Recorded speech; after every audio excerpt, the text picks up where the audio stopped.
Halo guys, apa kabar? Semoga baik-baik saja lah ya.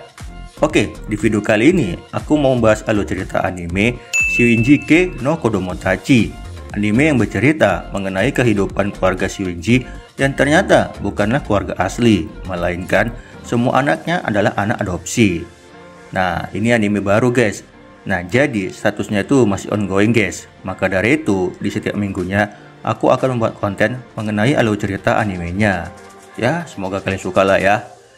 Ya udah, kalau gitu langsung aja. Ini dia Shuinji no Kodomotachi episode 1.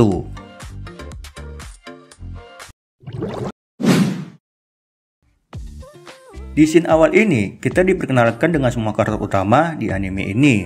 Jadi, izinkan aku untuk memperkenalkannya satu persatu guys. Yaitu pertama, Banri, anak pertama di keluarga Shuinji. Ia memiliki sifat onesan banget dan merupakan mahasiswa semester pertama di universitas yang gak tahu namanya. Seha, anak kedua keluarga Shuinji. Dia adalah cewek pintar dan juga cool dan merupakan siswi SMA kelas 3 sekaligus ketua klub Sains. Oka, cewek populer dan juga atletik yang memiliki sifat galak dan juga tsundere. Dia merupakan siswi SMA kelas 2. Arata, MC kita yang beruntung dan saudara kembar dari Oka. Minami, gadis tomboy dan juga sporty. Dia merupakan siswi SMA kelas 1 sekaligus anggota klub tenis. Shion, cowok kalem yang populer. Kotono, anak bungsu keluarga Shuinji yang memiliki sifat pendiam dan juga pemalu. Dia adalah siswi SMP kelas 3. Nah, yang dimana mereka bertujuh tinggal di sebuah rumah mewah di daerah Tokyo. Selain perkenalan, kita juga diperlihatkan interaksi antar karakter satu sama lain yang memperjelas masing-masing sifat dari mereka. Seperti contohnya Banri, yang aura onesannya itu terpancar jelas, yang dimana ia menjadi penengah bagi adik-adiknya, walaupun ya rada-rada menggoda juga sih. Terus Oka, yang sifat galaknya itu keluar ketika menyuruh Felisekil untuk menggigit Arata. Ada lagi Seha, yang anaknya itu logika banget. Dan untuk sisnya sih, adalah guys banyak. Singkat cerita, Shin pun berpindah ke sebuah sekolah yang tidak tahu namanya. Di mana Arata masih kepikiran atas perbincangan orang-orang mengenai keluarga mereka. Sebagaimana diketahui, sebelum scene ini terjadi, orang-orang pada kagum guys dengan keluarga Shuinji yang mengatakan keluarga ini tuh anaknya cakep-cakep, apalagi 5 anak perempuannya. Nah, hal itu mengganggu pikiran Arata yang beranggapan, apaan sih? Dikira gampang apa tinggal sama 5 cewek? Terus ditanyakan sama Shion, dari ke-5 cewek itu ada nggak sih yang kamu suka? Ya jelas tidak ada lah, mereka itu semua saudaraku, sambung Arata. Nah, di tengah perbincangan itu, mata Arata teralihkan ke gadis yang sedang melintas. Gadis itu bernama Lala Yokoyama, anggota OSIS yang cakep bener guys.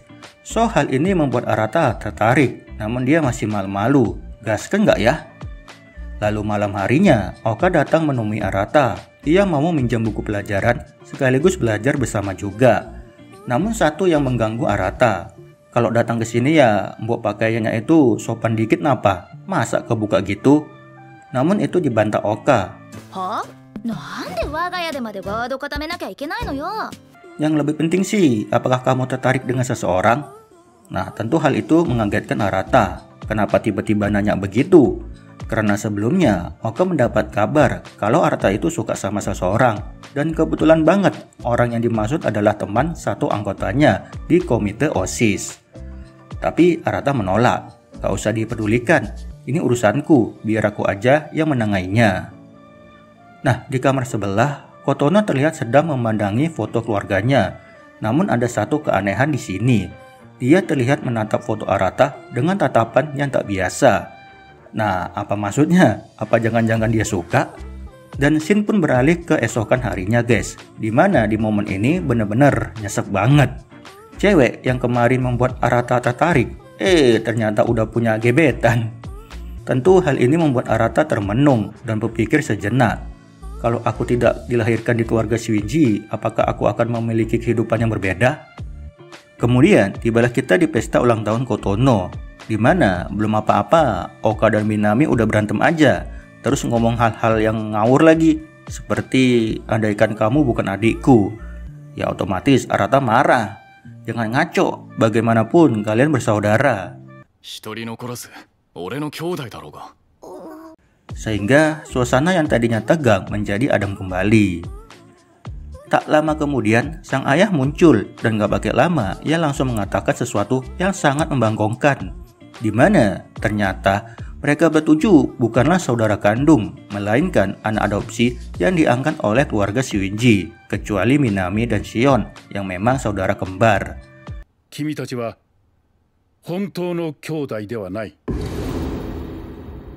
Tentu membuat mereka kaget dan sesaat seperti ada jarak di antara mereka. Tapi sang ayah ya udah legowo. Semua ini memang harus diutarakan karena sebelumnya sang ayah dan sang ibu sudah merencanakan ini semua ketika Kotono berusia 15 tahun. Lalu setelah itu mereka masih membahas masalah ini guys. Namun kali ini tanpa sang ayah karena kali ini hanya ada mereka bertujuh. So ini tuh sifatnya jauh lebih intens. Yang dimana Seha bertanya kepada Banri, kalau kita anak adopsi harusnya lo tahu dong. Karena saat itu usianya baru 4 tahun. Namun sayang guys, ia tak mengingat apa-apa. Atau pura-pura lupa lagi. Nah loh, bisa jadi kan? Tapi mereka bertujuh tak mempermasalahkannya. Mau itu anak adopsi ataupun tidak, no problemo. Sebab mereka sudah hidup bersama selama 15 tahun. Jadi ya yang namanya keluarga tetaplah keluarga. Namun gak segampang itu juga, karena Arata terlihat masih kepikiran. Menurutnya, apakah ini keputusan yang tepat memberitahukan segalanya di saat seperti ini? Nah, untuk menjernihkan kepikirannya, ia pun memilih untuk mandi. Namun ketika sampai di kamar mandi, Kotono ada di sana lagi. Terus ya udah, ia pun kabur. Tapi pas mau kabur, ditahan. Dan Kotononya malah meminta Arata untuk menggosokkan punggungnya. So, tanpa menolak, Arata langsung menggosokkan punggung adiknya, sembari memberi nasihat untuk tidak terlalu bergantung pada kakaknya, karena saat ini ia sudah dewasa. Nah, di tempat lain, Oka dan Shion masih membahas masalah ini guys. Mereka berpendapat kehidupan mereka pasti berubah setelah kejadian ini. Nah, maka dari itu, Shion pun menambahkan, kalau semua berubah, paling akan ada pernikahan di antara mereka, sembari memperlihatkan Kotono yang sedang memeluk kakaknya. And then, episodenya pun berakhir.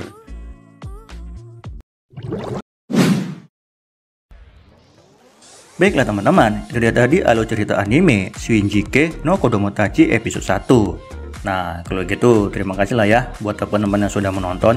Dan kita akan berjumpa lagi di episode 2. Dadah!